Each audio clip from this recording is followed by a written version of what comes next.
가지 대종교가 있습니다. 셈족이라는 같은 문화권에서 나왔기 때문에 종교의 형태가 굉장히 유사해요. 예를 들어서 유일신 사상을 믿는다거나, 근데 웬만한 종교에서는 다 다신교적인 사상을 가지고 있거든요. 근데 유일신 사상, 그다음에 종말론, 그다음에 전부 다 집회를 하게 되는 장소가 있다거나, 뭐 아니면 그런 문서가 아까 얘기했던 그 정경이죠. 이런 까논이 있다거나 이런 것들이 동일하게 해당이 됩니다. 이제 같은 셈족 문화권에서 나온 종교가 유다교예요. 어저께 제가 유다이즘에 대한 말씀을 드렸는데 유다교고 그리스도교, 이슬람 전부 다 같은 셈족 문화권에서 나오게 됩니다. 이건 무슨 얘기냐 하면 우리가 구약 성경에서 얘기하는 아브라함이라든가 야곱이라든가 모세, 다윗 전부 다 이들에게 매우 친숙한 인물들이라는 거죠. 예. 그래서 근데 이제 약간의 차이를 가지고 있는데 뭐냐면 유다교에서는 정경, 아까 제가 까논에 대한 말씀을 드렸는데요. 정경에 대한 것이 우리는 구약 성경과 신약 성경 전체가 다 까논이에요. 하느님의 말씀이에요. 근데 유다교는 우리가 구약이라고 얘기하는 것만 자기네 까논이죠. 그죠? 그래서 왜냐하면 계약은 딱 한 번밖에 없다는 거예요. 옛날 계약, 새 계약, 그러니까 뭐 올드, 뉴 이런 개념이 없이 딱 하나라는 거예요. 그래서 시나이에서 한번 계약을 맺었고 그래서 이제 그 이후에 계약은 없는 거죠. 근데 그리스도교에서는 예수 그리스도를 통해서 계약이 새롭게 갱신되죠. 그래서 새 계약, 신약이라고 얘기하는 거죠.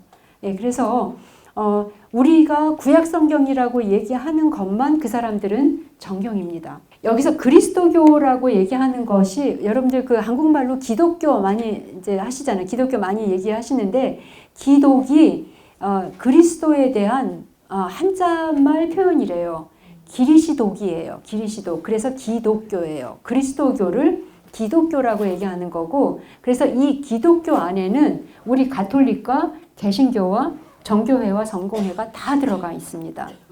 다 이 사람들의 특징은 나자렛 사람 예수를 그리스도, 기리시도이다라고 고백하는 사람들이 이제 그리스도교 신자들인 거죠. 그래서 여기 그리스도교 안에는 로만 가톨릭, 개신교, 정교회, 성공회 다 들어가 있고 이제 가톨릭에서 뭐라고 할까요? 이제 아무튼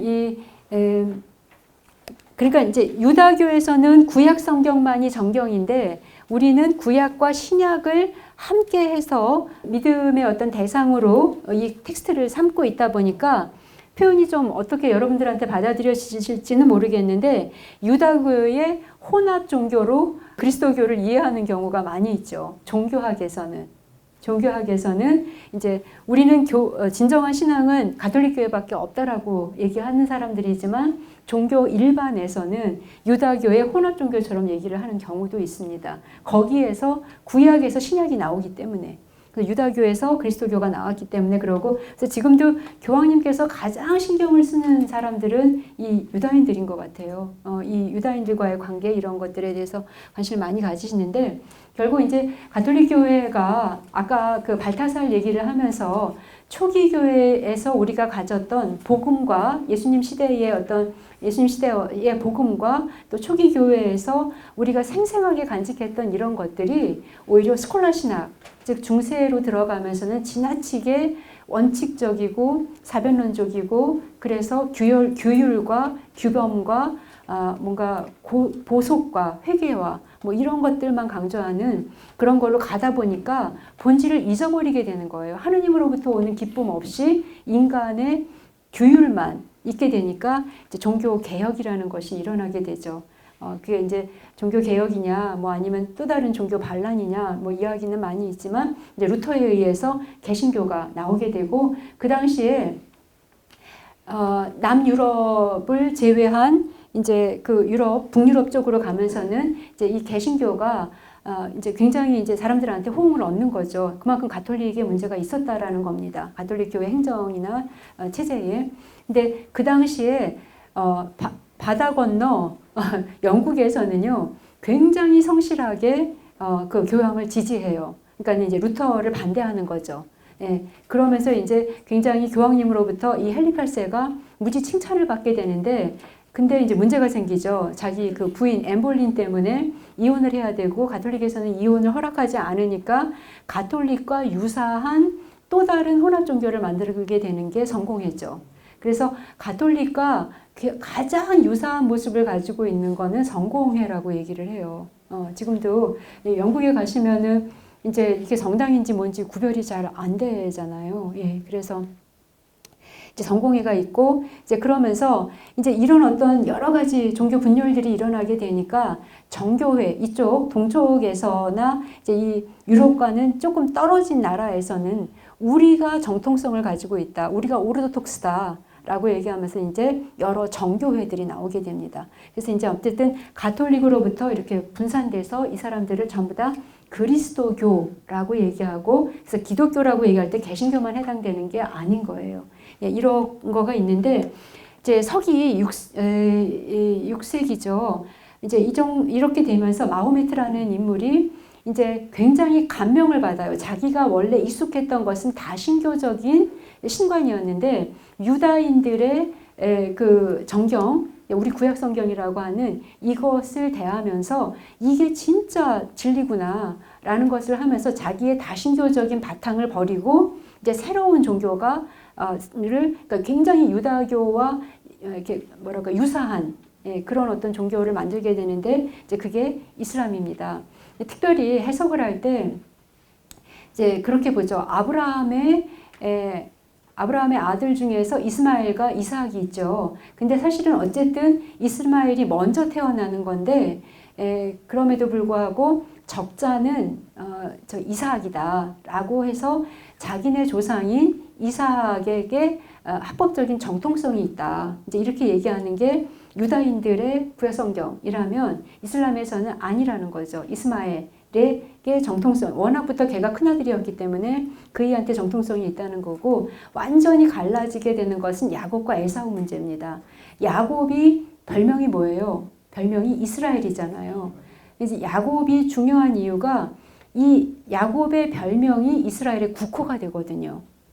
그리고 정서를 읽어보면 북이스라엘과 남유다가 이제 갈라지게 되죠. 솔로몬 이후에. 그러니까 솔로몬 정책이 굉장히 문제가 있었다고 보는 거예요. 정서는 솔로몬을 지혜의 대왕이다라고 얘기하지만 그가 죽은 다음에 바로 쿠데타가 일어나가지고 나라가 양분이 됐다면 문제가 있었던 거죠.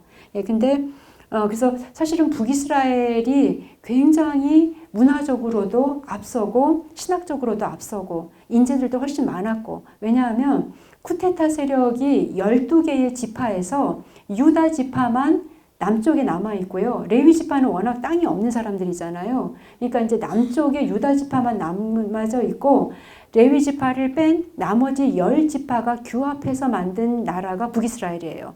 정서를 보면은 북이스라엘은 무지무지 잘못한 나라고 그래서 먼저 망한 건 맞아요. 근데 실질적으로 우리가 이렇게 봤을 때는 북이스라엘이 굉장히 더 화려한 문화를 가지고 있었을 것이다라고 추정합니다. 인재들이 훨씬 더 많았고 이유는 뭐냐면 왜 쿠데타가 일어나냐면 솔로몬의 편파적인 인재 등용이 문제였었던 거예요. 자기 지연, 혈연만 생각을 했던 거고 그래서 남쪽 지파의 인재들만 쓰니까 이 사람들이 이제 인재들이 새롭게 규합하면서 북이스라엘을 만드는 건데 먼저 나라가 망했음에도 불구하고 어저께 말씀드린 1948년에 텔아비브에 임시정부가 들어서면서 국호를 유다라고 하지 않고 이스라엘이라고 하거든요. 그만큼 이제 이스라엘의 위상이 어마어마했던 것으로 생각이 듭니다. 그래서 아무튼 야곱의 별명이 이스라엘이거든요.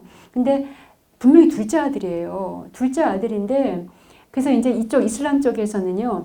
에사우와 야곱의 모습이 굉장히 다르게 묘사가 되어 있죠. 에사우는 사냥도 잘하고 막 굉장히 남성적이고 이런 거라면 야곱은 너무 여성적인 그런 것으로 되어 있는데 그래서 근데 이게 말도 안 되는 게 너무 배가 고파가지고 죽 한 그릇에 장자권을 팔아 넘겼다라고 유다교에서 얘기하고 있는 것을 이슬람에서는 교정을 하죠. 그래서 그런 일은 없었다. 당연히 장자인 에사우에게 그 아브라함의 정통성은 에사우에게 갔다는 거고 자기네가 더 정통성이 있다라고 얘기를 하는 거가 이슬람의 코란에서 나오는 얘기들입니다. 그래서 아무튼 이렇게 같은 바탕에서 조금씩 차이를 갖게 되면서 세계 대종교, 불교를 제외한 나머지 종교들이 다 이제 이 셈족 문화권에서 나오게 되는 겁니다. 자, 그러면 정경을 얘기할 때 이슬람을 좀 빼고 본다면 유다인들은요, 우리의 구약 성경이 46권이라고 말씀드렸는데 이거가 구약 성경이 너무나 많기 때문에 종류가 많기 때문에 그룹으로 저희가 이렇게 접근을 해요. 근데 유다교는요, 이제 우리 가톨릭에서 얘기한 우리가 46권인데 여기에서 39권과 거기에 7개의 제2경전이 포함돼 가지고 46권이에요. 근데 유다인들은요, 개신교도 그렇지만 이 7권을 우리는 제2경전이라고 얘기하지만 이 사람들은 경전이 아니에요. 하느님 말씀이 아니에요. 예, 그래서 요 39권만 자기네 정경에 들어가 있는데 39권 똑같이 같은 책인데 우린 39권이라고 세고 그 사람들은 24권이라고 세요. 왜냐하면 여러분들 12소 예언서라는 거 들어보셨어요?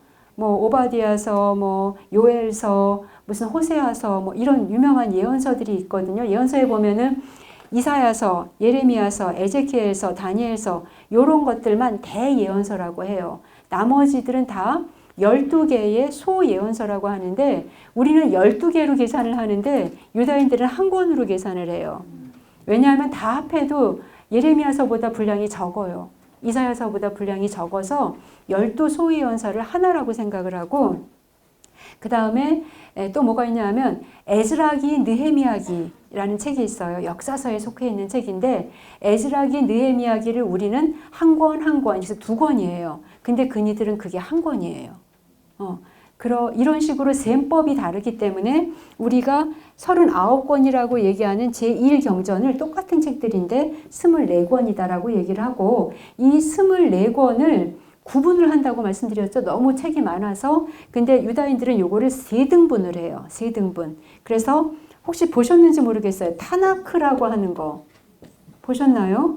유다인들 성경을 유다인들 성경을 보시면은 우리의 성경 이렇게 한국말로 쓰여 있는 것처럼 그니들은 타나크라고 이렇게 쓰여져 있어요. TNK.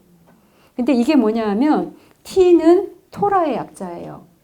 그리고 N은 이 프로페시라는 이 예언서가요. 히브리 말로 나비인데 이게 복수로 들어가면 느비임이 돼요. 그래서 이 예언서 느비임의 약자가 N이에요. 그리고 모세 오경, 토라와 예언서를 제외한 나머지를 몽땅 다 이렇게 그룹으로 만들어서 케투빔이라고 합니다. 케투빔. 카타브라는 히브리 말이 쓰다, to write예요. 그래서 한국말로 성문서라고 번역을 했습니다. 성문서, 문서, to writing, writings라는 뜻이죠. writings. 그래서 이렇게 3가지로 구별을 하는데 저희 가톨릭은요. 이제 24권이건 39권이건 종류는 똑같다고 말씀드렸어요. 셈법이 다를 뿐이라고 말씀드렸는데 이 39권과 7권을 다 합해가지고 우리는 4등분을 합니다. 가톨릭 교회는. 유다교는 3개를 분분하는데 우리는 4등분을 하는데 그래서 첫 번째 그룹에 들어가 있는 게 모세오경이에요. 모세오경. 그 다음에 들어가 있는 책들이 역사서라는 책이에요. 역사서라는 그룹 안에 들어가 있는 책들. 그 다음에는 시서와 지혜서. 그 다음에 4번째 그룹이 예언서. 그거예요. 그래서 저희는 제가 책을 가지고 왔는데 제가 쓴 책이죠. 이 모세오경, 역사서, 내일 시서와 지혜서 예언서를 가지고 올 건데 요 4그룹이 이제 가톨릭의 4가지 그룹 기준에 따른 겁니다. 예, 그래서 저희가 이 그룹에 따라서 이렇게 공부를 하도록 하겠습니다. 사실은 시대적인 것으로 본다면 시대적인 어떤 제작 과정으로 본다면 유다인들의 3가지 그룹이 맞아요. 3가지 배열이. 왜냐하면 토라라는 이 모세오경이 최종 편집된 게 기원전 5세기경으로 봅니다. 5세기경. 그 다음에 예언서라는 것이 기원전 3세기경. 기원전 3세기. 그 다음에 케투빔이라는 성문서가 최종 편집된 것은 서기로 올라와요. 서기 100년경. 그래서 크로놀로지컬한 그런 순서로 본다면 유다인들의 이 배치가 좀 더 설득력이 있죠. 근데 저희는 모세오경, 그 다음에 역사서, 시서와지에서 예언서 되어 있는데 시서와지에서 같은 책은 굉장히 후대 작품이거든요. 근데 그럼에도 불구하고 예언서를 오히려 후대처럼 뒤에다가 배치를 하는 거예요. 이유는 뭐냐 하면 우리는 신약 성경이 있어서 그래요. 유다인들은 신약 성경이 없잖아요. 그죠? 근데 저희는 신약 성경이 있어서 마태복음에 등장하는 예수 그리스도가 예언서에 내내 예언되었던 바로 그분 메시아다. 요걸 연결시키기 위해서 연대적으로는 충돌이 됨에도 불구하고 예언서와 복음서를 함께 엮어놓는 겁니다. 신약과의 연계성 때문에 예언서를 뒤에 배치한 거예요. 예, 그래서 아무튼 이렇게 같은 종교 같은 문화권에서 나와서 어떤 그 이데올로기도 많이 비슷하고 이러지만 그 성경도 같이 공유하고 있는 부분도 있고 차이도 있고 이래서 조금 말하자면 조금 이제 혼란스러울 수도 있죠. 예, 근데 이제 그래도 이런 차이가 있다는 거 말씀을 드리고요. 수업 지금 뭐 잠깐에 이게 지금 몇 시간 동안에 이거 한 것만 한 학기 동안 하는 거거든요. 그래서 이 책을 보면 이제 쉽게 풀어 쓴 구약성경 이렇게 되어 있는데 사실은 쉬운 책은 아니에요. 지금 다시 이렇게 이거 하도 옛날에 쓴 거라서 언제 썼나 이제 이렇게 하는데 좀 생소하기도 한데 지금 다시 읽어보니까 그냥 이렇게 공부를 하시기에는 이제 사실은 이게 우리 학사님들하고 같이 대학에서 같이 공부를 하면서 그거를 조금 약간 풀어 쓴 거예요. 그래서 전공자들의 신학적인 내용들을 쉽게 풀어 쓴 거지 자체적으로 쉬운 책은 아닌 것 같아요. 예, 그래도 아무튼 이 책 안에 다 들어가 있는 내용이니까 혹시 제가 다 얘기하지 못하고 여러분들이 다 이해하시지 못한다 하더라도 그냥 꼼꼼히 읽어보시면 나름대로 쉽게 쓰려고 한 거니까. 예, 근데 내용은 신학적인 내용이라서 좀 도전해 보실 수 있을 것 같아요. 예, 여러분들이 이제 지금 학자들이 한 1990년대에 유학하고 귀국해서 2000년대부터 뭔가 대학에서 있었던 사람들의 특징이 신학의 대중화예요. 그래서 옛날에는 대중화 안 시키려고 노력하는 신학이었다면 지금은 그런 신학이 무슨 의미가 있냐, 대중화돼야 된다라고 해서 이제 노력을 시작을 했고 지금 젊은 학자들은 훨씬 더 그런 거를 잘하고 있을 거라고 생각이 듭니다. 그래서 아무튼 오늘 모세오경부터 시작을 하겠습니다. 오경 이렇게 되어 있는데 개관적 내용 이렇게 되어 있습니다. 제가 이제 설명을 드릴 건데요. 제 책을 그냥 그대로 보면서 하는 거기 때문에 혹시 놓치셔도 책이 있으니까 나중에 보시면 돼요. 그래서 너무 걱정 안 하시면 좋을 것 같아요. 토라라는 말이 이제 모세오경이죠. 예, 근데 토라라는 말은 많이 들어보셨죠? 예, 근데 이 토라가 어디에서 나온 거냐 하면 야라라는 동사가 있어요. 야라 동사가 뭐냐 하면 이렇게 쏘다, 이렇게 적중시키다, 던지다 이런 뜻이에요. 만약에 저쪽에 무슨 여기 쓰레기통이 있는데 가기 귀찮으면 여기서 이렇게 쏘서 버리잖아요. 이렇게 뭔가를 쏘고 던지고 이러는 건데 만약에 뭔가를 던지고 쏠 때 반드시 동행되는 것이 방향입니다. 그래서 단순히 행위를 나타내던 이 동사가 방향을 제시하다 이런 의미를 갖게 돼요. 그래서 결국 나중에는 이게 더 의미가 확장되면서 삶의 방향 제시, 삶의 지침 이런 뜻으로 들어가게 됩니다. 그리고 이 지침들의 많은 부분이 제가 첫 번째 시간에 말씀드렸죠. 그 고대인들이 가장 열광했던 장르가 뭐냐면 뭐를 통해서 얘기할 때 가장 쉽게 알아듣냐 하면 법정문을 통해서 얘기할 때 가장 잘 알아들어요. 그래서 비교적 고대에 제작된 이 토라라는 작품에서는 삶의 방향 제시가 주로 율법으로 되어 있습니다. 그래서 신약 성경의 저자들은 토라라고 이 토라라는 히브리 말을요 히라워로 번역하면서 율법서라고 번역을 해요. 그래서 신약 성경을 읽으시면서 모세의 율법서, 모세의 율법 이렇게 나온 건 전부 다 모세오경을 말하는 거구나 이렇게 생각하시면 됩니다. 예, 그래서 그 토라라는 이 단순히 그 쏘다라는 동사에서 어떻게 그 규범, 율법이라는 의미를 갖게 됐는지 기억하시면 될 것 같고요. 모세오경은요, 한마디로 말씀드리면 두 가지 창조에 대한 얘기를 하고 있습니다. 두 가지 창조 이야기. 왜냐하면 모세오경이 어떤 책으로 되어 있냐 하면 창세기가 있고 그 다음에 무슨 책이 있죠? 탈출기가 있고 그 다음에 레위기가 있고 그 다음에 민수기가 있죠. 그 다음에 신명기. 이렇게 4권, 5권이에요. 그래서 5경입니다. 5경인데 이 5권의 책을 반으로 자르십시오. 이렇게 한다면 여러분들이 어디서 자르셔야 되냐면 이렇게 자르셔야 돼요. 약간 조금 편파적이긴 하는데 왜 그러냐 하면 지금 제가 모세오경이라고 말씀드렸죠. 모세라는 인물이 창세기에서는 안 등장해요. 탈출기 때 아기로 태어나는 게 등장을 하죠. 이제 그 당시에 뭐냐 하면은 이제 이집트에서 살게 됐는데 이집트 사람들보다 히브리 엄마들이 아기를 너무 잘 낳으니까는 이제 남자 아이들은 다 죽여버려라 이런 장면으로 시작이 됩니다. 근데 너무나 아기가 예쁘게 생겨가지고 못 죽여요. 모세를 못 죽여요. 그래서 이제 강에다 이렇게 버리죠. 버리는데 그 파라오의 이제 동생이 공주가 이제 그거를 건져내게 되죠. 그래서 모세가 등장해서 아기 때 태어나서 신명기는 모세의 유언이라고 말씀드렸거든요. 유언해서 죽고 묻히는 장면이 나와요. 그래서 모세라는 인물의 일대기를 얘기하고 있는 책이 이 책이에요. 그리고 이 책에서는 모세 얘기가 등장하지 않아요. 근데 요걸 통해서 얘기하고 있는 게 세상의 창조예요.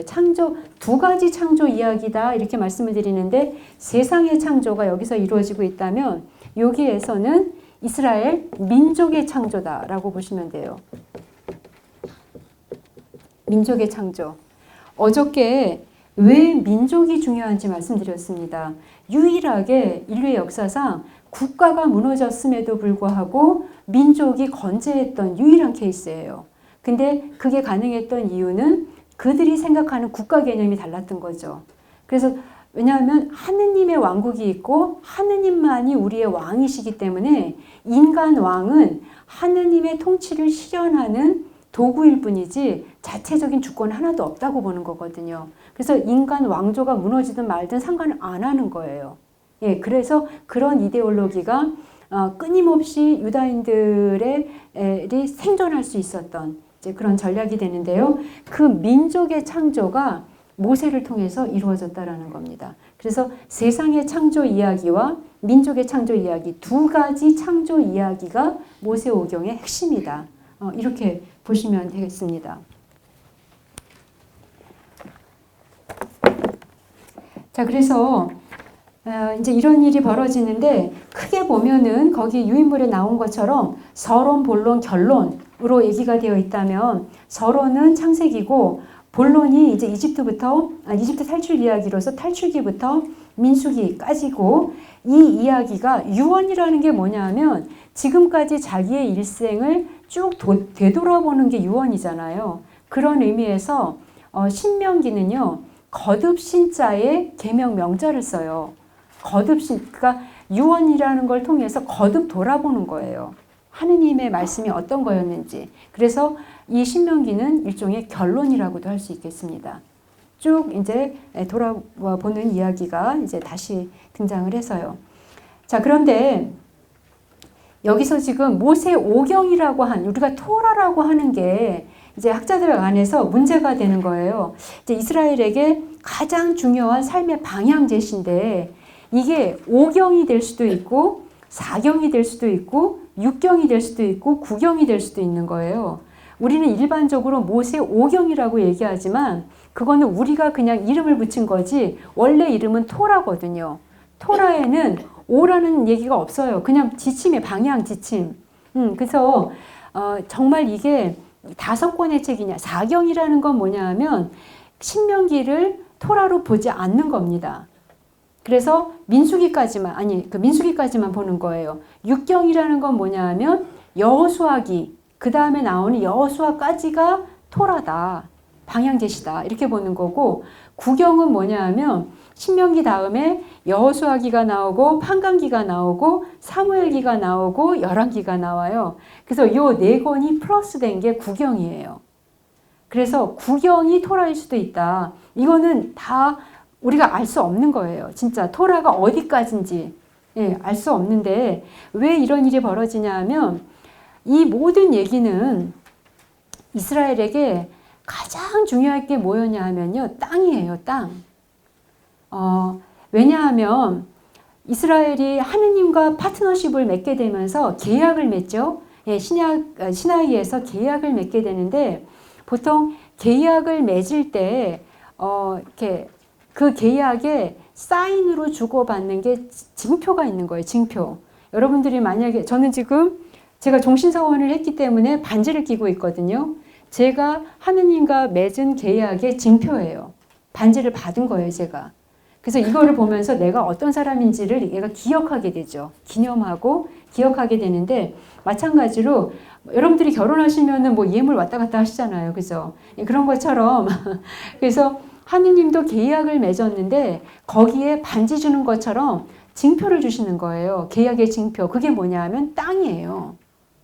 땅을 줬는 건데 문제는 뭐냐 하면 하느님과 계약을 맺기 위해서 아브라함부터 자기 그 우르라는 데서 잘 살고 있는 사람을 데리고 나오거든요. 그래서 너희와 계약을 맺고 젖과 꿀이 흐르는 바로 그 축복의 땅을 주겠다. 이제 이런 거죠. 그래서 하는데 결국 그래서 땅과 계약은 완전히 이렇게 아주 밀접하게 연결되어 있는 모티브입니다. 근데 문제는 뭐냐 하면 땅을 줬다가 유배를 가잖아요. 이스라엘이. 땅을 뺏기는 거거든요. 그래서 기원전 6세기에 완전히 이제 망했다 말씀드렸고 그래서 땅을 완전히 뺏기면서 결국에는 그 땅이요. 유다인들이 이제 살지 않기 때문에 팔레스티나 사람들을 이주 정책을 시켜요. 왜냐하면 대제국에서 이 땅을 점령했다라는 것을 확실하게 하기 위해서 필요한 게 했던 제스처가 뭐냐 하면은 본토인들을 딴 데로 데려가고 주변 사람들을 거기에 거주시키는 강제 이주 정책을 시키게 되거든요. 그래서 팔레스티나 사람들을 살게끔 하면서 그 땅을 더 이상 예전에는 가나안 땅이라고도 불렀고 그 다음에는 북이스라엘 남유다라고 국가 이름으로도 불렀고 북이스라엘 멸망하고 유다가 멸망하면서는 이제 팔레스티나라고 부르거든요. 팔레스티나 사람들의 땅이다라고 이름을 붙여주는 거예요. 유다 땅이 아니라고 붙여주는 거죠. 이렇게 해서 결국 그 땅으로 다시 돌아온 거는 기원전 6세기에 없어졌던 그 땅을 다시 조그만 임시정부로 들어서게 됐던 건 1948년이라고 말씀드렸잖아요. 그래서 그들에게 이 시오니즘, 유다이즘의 또 다른 형태죠. 근데 이 시오니즘은 항상 시온이 예루살렘이니까, 그쵸? 들어보시죠? 그죠? 그래서 이제 결국 미국에 살아도 그 시오니즘에 대한 열망이나 이런 것들이 다 있는 거잖아요. 그래서 이제 땅이 굉장히 중요한데 땅을 차지하는 얘기가 뭐냐면 결국에는 누가 땅을 차지하면 모세는 못 차지해요. 땅을 보면서 죽잖아요. 그러면서 이제 정말 땅에 들어가는 것은 여호수아가 하는 거다. 그래서 땅이 중요하기 때문에 여호수아까지가 육경이다 라고 보는 거고, 그 다음에 사경이라는 건 이제 아직 유언이니까 실질적인 내용은 여기서 끝난다라고 보기 때문에 사경인 거고요. 육경은 땅을 차지해야지만 스토리가 완성이 된다는 거죠. 이제 그러는 건데 결국 그 땅을 계속 차지했냐? 아니라는 거죠. 뺏겼다. 그래서 뺏기는 이야기가 나머지 11기까지. 11기가 딴 게 아니라 왕들 10명 왕 얘기가 아니라요. 나열했다라고 해서 열왕기예요. 왕들을 쭉 나열해서. 그래서 근데 왕들을 쭉 나열하면서 결국 얘기하고 있는 게 뭐냐 하면은 이렇게 왕들을 나열해 보니까 제대로 한 왕이 하나도 없더라. 그 왕들의 리더십의 문제가 아니라 그들이 생각해야 되는 건 뭐냐 하면 하느님의 통치를 자기는 지금 섬기고 있는, 하느님의 통치를 실현하고 있는 도구라는 거지, 자기가 주체적으로 왕을 했을 때는 우리가 봤을 땐 리더십 있는 왕이지만 하느님의 눈에서 봤을 때는 아주 문제적인 왕인 거거든요. 자기의 왕권이 어떤 성격이어야 되는지를 전혀 이해하지 못했던. 그래서 이런 것들을 망각하고 있기 때문에 결국 왕들을 쭉 나열해서 보니까 땅을 빼앗겼다 이렇게 얘기하는 거죠. 그래서 땅을 빼앗긴 이야기까지 가려면 구경이다. 이제 이렇게 얘기를 하는 겁니다. 그래서 여러 가지 가설이 있어요. 이제 그럼에도 불구하고 저희가 이제 오경을 얘기하는 이유가 뭐냐면 이 오경이 이스라엘 안에서 이제 아까 율법이 법조문이 무지 많이 있다고 말씀드렸는데요. 이 많은 율법 법조문들이 이스라엘의 헌법으로 완전히 제정이 되는 순간이 있습니다. 그게 누구냐 하면은 에즈라라는 인물을 통해서 예전에는 그냥 하느님의 말씀이에요. 말씀이었던 이것이 이제 그들에게 율법, 헌법이 되는 거죠. 그래서 제가 유다이즘에서 제일 중요한 인물 4명을 뽑으라고 했을 때 모세, 그 다음에 다윗, 그 다음에 야곱, 그 다음에 에즈라를 뽑았던 것이 에즈라가 그 이전에는 그냥 하느님의 법이었던 하느님의 말씀이었던 이 내용이 이제 그들에게 헌법이 되기 때문에 그렇습니다. 그래서 이제 율법 사회로 들어가게 되죠. 그래서 근데 그 당시에 보면 에즈라가 율법을 통해 가지고 헌법을 제정하지만 이때 그냥 자체권이 자주 독립권이 인정됐던 것이 아니라 페르시아의 관구에 속해 있으면서 페르시아가 인정한 이스라엘의 법이 된 거예요. 이제 그때 이 사람들이 어디에서 어디까지만 거주할 수 있었냐면 요르단 동쪽까지 요르단에 이제 반이 나눠져 가지고 그러니까 이 서쪽 지역까지만 거주할 수 있었지 동쪽 지역까지 거주할 수 없었어요. 근데 여호수아기는 그 전체를 다 통솔하는 모습이 나오거든요.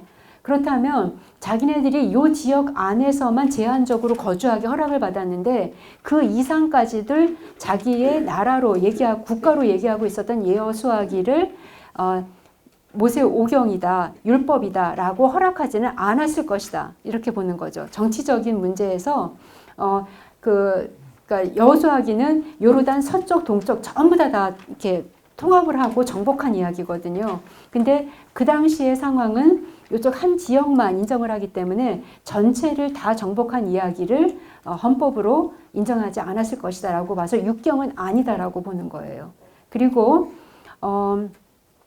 이제 어떤 일이 또 벌어지냐 하면요. 모세 오경이 이렇게 헌법이 이제 되면서 이제 남쪽에 북이스라엘이 먼저 멸망하고 남쪽이 이제 명목을 유지하게 되면서 이제 남쪽 위주의 법이 나오는 거죠. 근데 아무튼 우리들 안에 전달되는 것 중에서 사마리아 오경이라는 책이 있어요.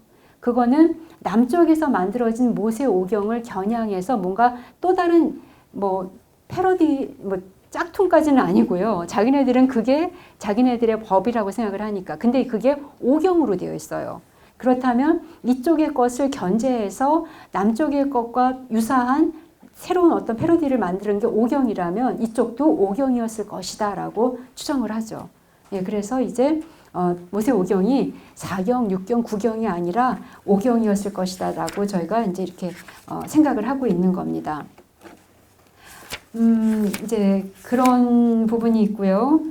그 다음에 모세 오경을 보면 아까 제가 신화와 법조문에 대한 말씀을 드렸는데요. 그래서 두 가지 장르로 되어 있어요. 하나는 이제 신화까지는 아니지만 많은 부분 설화 혹은 전담 이런 것으로 되어 있어서 창세기의 대부분은 이제 이런 이야기로 되어 있습니다.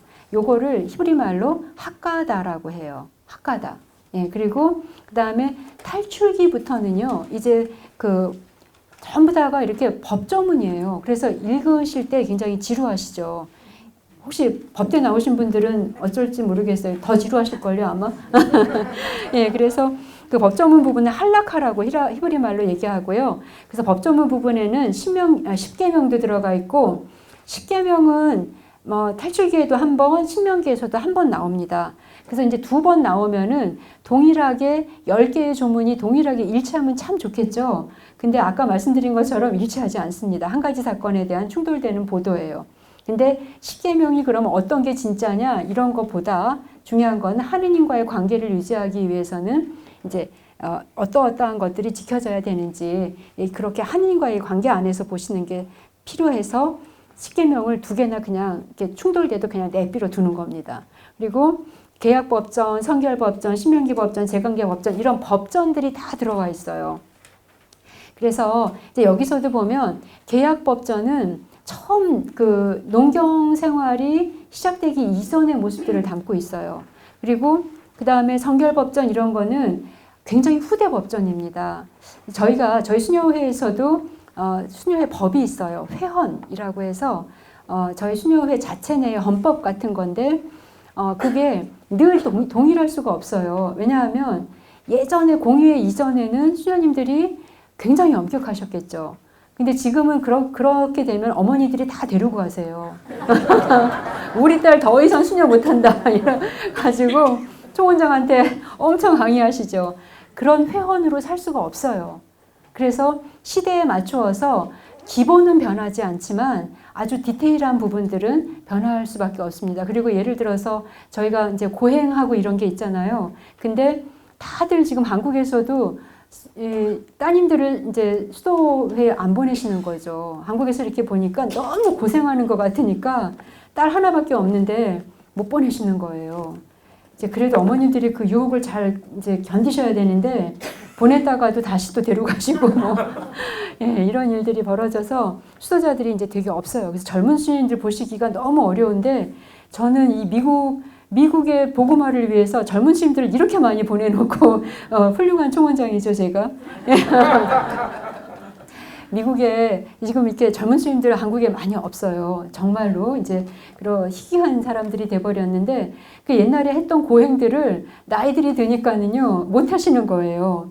이렇게 무릎 꿇으시는 것들도 하면은 이제 관절이 나가 있는데 어떻게 무릎을 꿇는데 회원에서 정해져 있으니까 수녀님들 무조건 관절이 나가든 디스크가 나가든 무조건 하십시오. 이렇게 하는 것이 하느님의 법이 아니죠.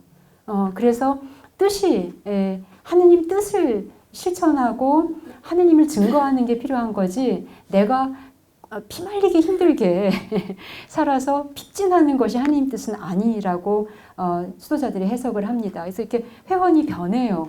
그런 것처럼 하느님과의 관계를 유지하기 위해서도 굉장히 오랜 시간 동안 이 성경이 만들어지기 때문에 변하게 되는 겁니다.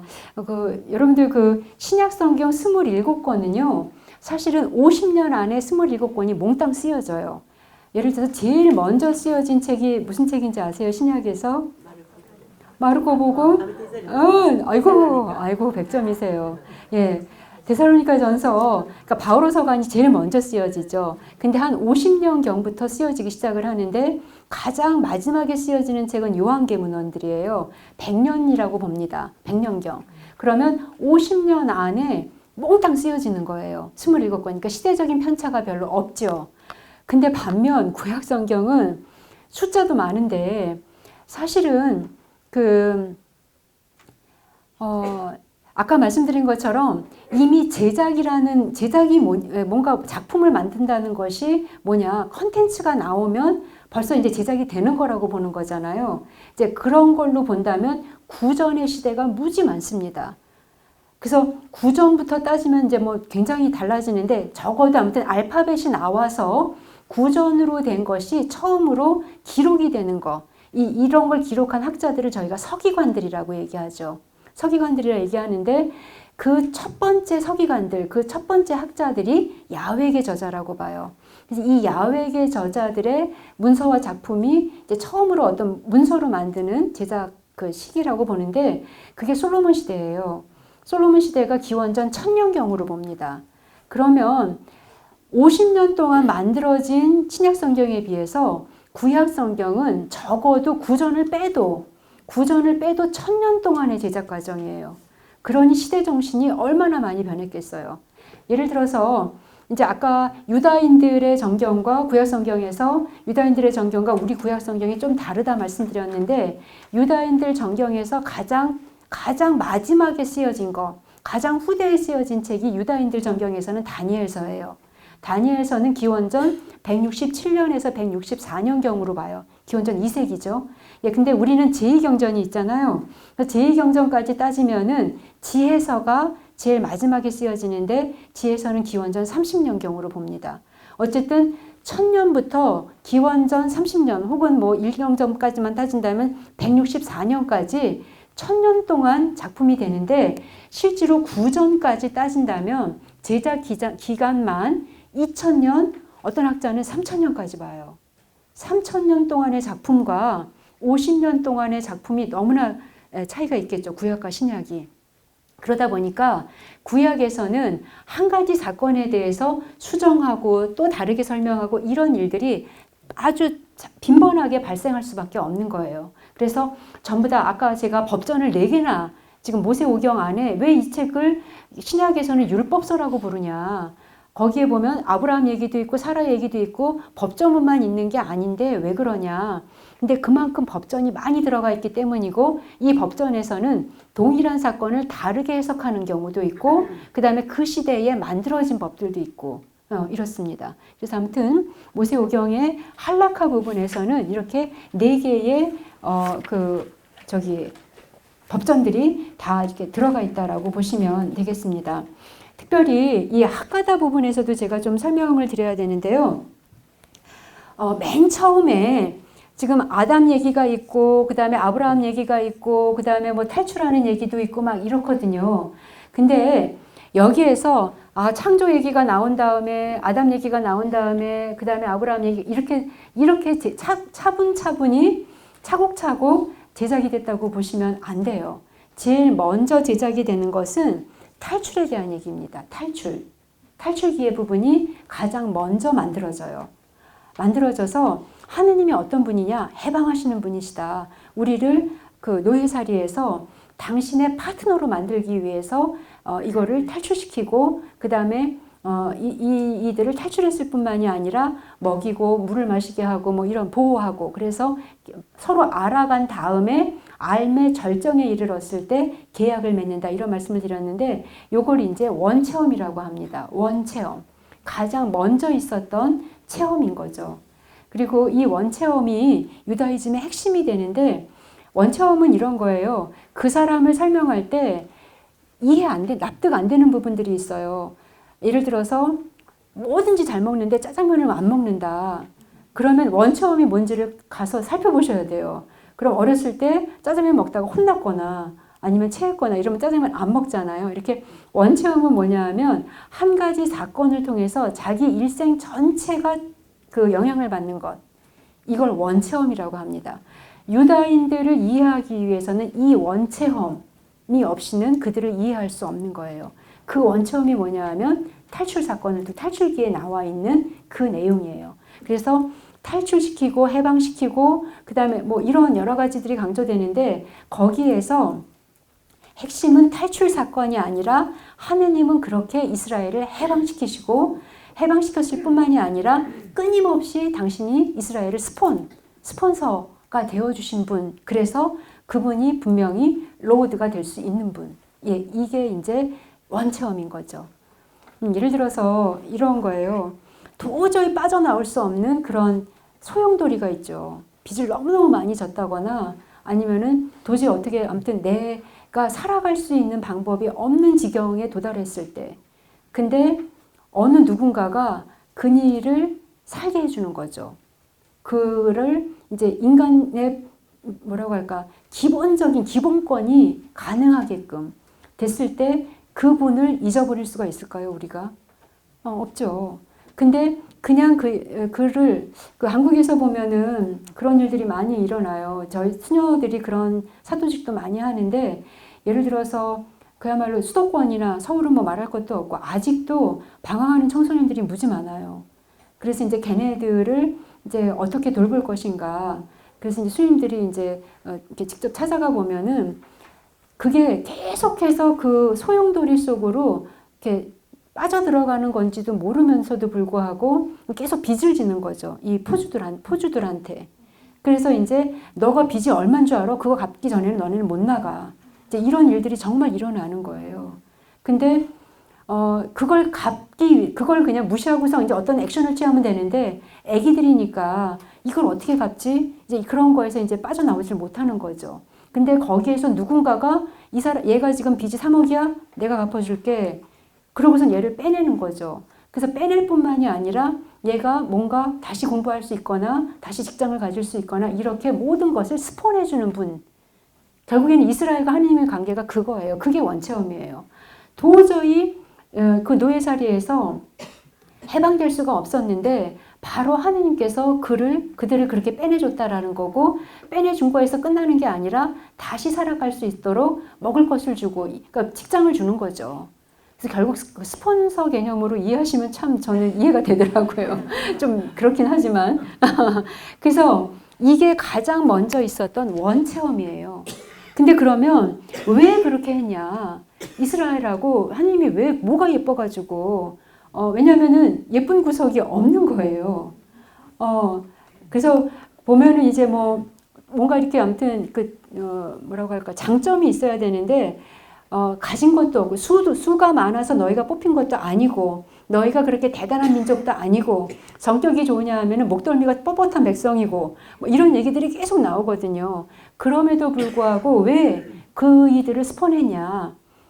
이유는 그래서 나오게 되는 게 아브라함과의 약속이에요. 아브라함하고 너네들의 선조였던 그와 약속을 했다. 그래서 그 계약에 나는 성실한 하느님이다. 이걸 얘기하기 위해서 원체험 이야기가 먼저 제작된 다음에 아브라함 전승이 여기에 추가로 이렇게 뭐라고 할까, 첨부됐다고 할까요? 이렇게 보시면 돼요. 그럼 아브라함은 누구냐? 아브라함은 아담의 자손이더라.